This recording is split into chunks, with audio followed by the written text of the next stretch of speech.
নমস্কার, আমি ডাক্তার অমরনাথ মল্লিক। আজকে ভালো থাকুন এই পর্যায়ের আলোচনায় মানুষের নেশা করার প্রবণতা নিয়ে কয়েকটা কথা বলছি।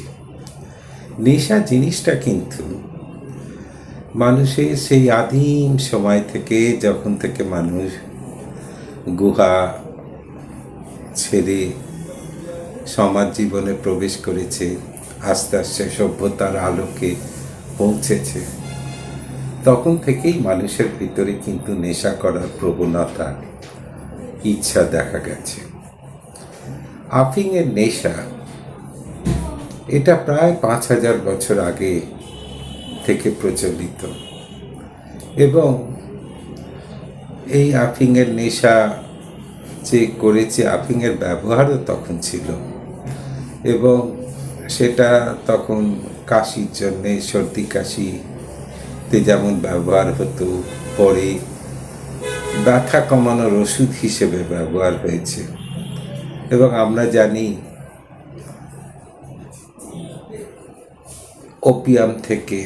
ওপিয়ামের চাষ হতো, এবং ওপিয়াম থেকে বিভিন্ন ধরনের অ্যালকালয়েড যেমন মরফিন, পেথিডিন, নোস্কাপেন এরকম আবিষ্কৃত হয়েছে।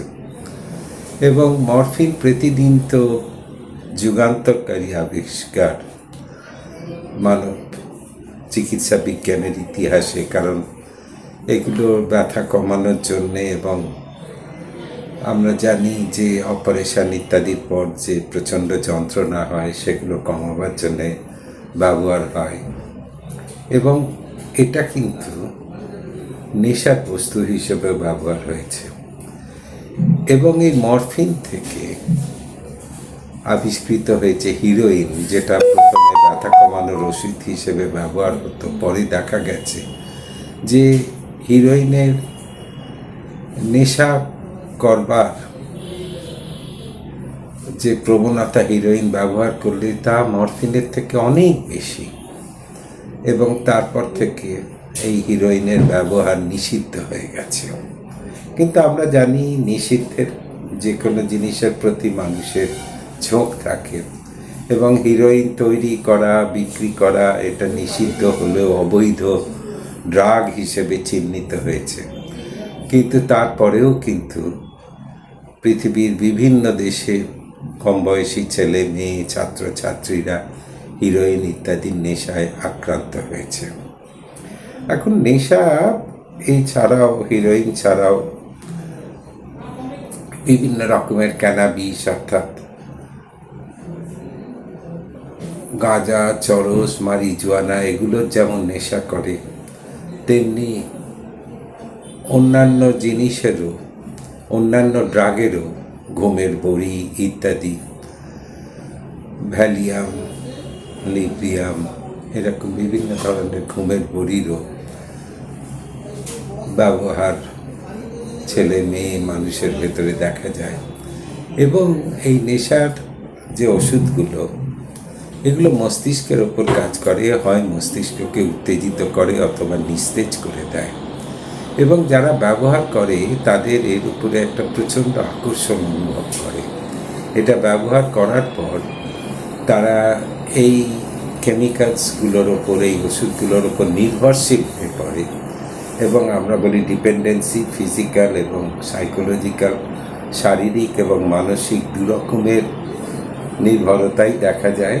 এবং এটা ব্যবহার না করলে তাদের ভেতরে অস্বস্তি হয়, অনেক সময় উইথড্রয়াল রিয়াকশান হয়, নানা রকম উপসর্গ দেখা যায়, ঘুম হয় না, মেজাজ খিটখিটে হয়ে যায়, কাজকর্ম করতে পারে না, রাগ হয়, এবং তারা বারবার এই ওষুধগুলো বা এই নেশার বস্তুগুলো চাইতে শুরু করে।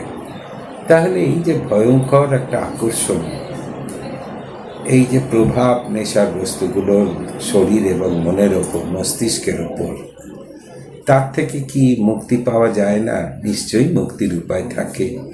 নেশা ছাড়ানো কঠিন হলেও সম্ভবপর হয়, এবং সেটা সব থেকে বেশি যেটা প্রয়োজন হয় সেটা হলো এই নেশা যারা করে, যে রোগী বা যে নেশাগ্রস্ত হয়ে পড়ছে তার উপর নির্ভর করে। জোর করে নেশা ছাড়ানো কিন্তু খুব শক্ত, এবং আবার তারা নেশায় আক্রান্ত হয়ে পড়ে। এর জন্য যেটা দরকার হয় সেটা হলো মানসিক দৃঢ়তা, এবং রোগীর যদি আত্মবিশ্বাস থাকে যে আমি নেশা ছাড়ব, এটা আমি বন্ধ করব, তাহলে সে সিগারেটই হোক বা মারিজুয়ানা, চরস থেকে শুরু করে হিরোইন পর্যন্ত নেশাও কিন্তু ছাড়তে পারে। অ্যালকোহলের নেশা তো বহুল প্রচলিত, আমরা জানি, এবং অ্যালকোহলের নেশাও কিন্তু ছাড়া যায় যদি যে নেশা করছে তার যদি মানসিক প্রস্তুতি থাকে। শুধু বাড়ির লোক বা অভিভাবকরা রাগ, বিরক্তি, হতাশ হলে হবে না। যে নেশা করছে তাকে বুঝতে হবে, এবং সেই যদি মনের দিক দিয়ে তার দৃঢ়তাটুকু রাখতে পারে যে আমি নেশার থেকে বেরিয়ে আসতে পারবো, এবং এই মনের জোর যদি থাকে, আত্মবিশ্বাস যদি থাকে, এবং সে যদি ইতিবাচক মনোভাব নিয়ে চেষ্টা করে, তাহলে কিন্তু চিকিৎসকের সহায়তায় নেশা ছাড়ানো যায় এবং নেশার থেকে সে মুক্তি পেতে পারে। নমস্কার।